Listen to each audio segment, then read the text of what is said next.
Bismillahirrahmanirrahim.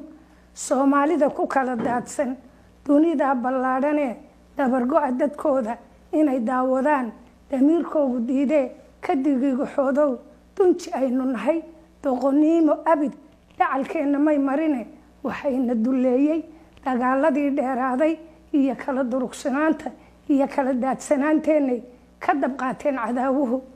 ha yeeshee doorka maanta daayin baa mahadle madaxdaynu dooranay mar hadday dar ilaahay ku heshiiyeen federaal iyo dowlad goboleedba iyagoo isku duubana dastuurka ay u noqdeen dawadii waynu helay dadweynuhu dacalkeenana waa inaynu dadaalo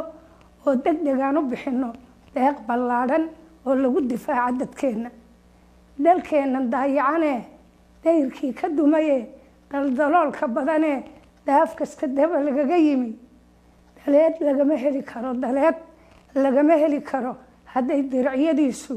iyagoo dareen qaba gobol iyo degmo iyo duurkaba iyagu isku dayraan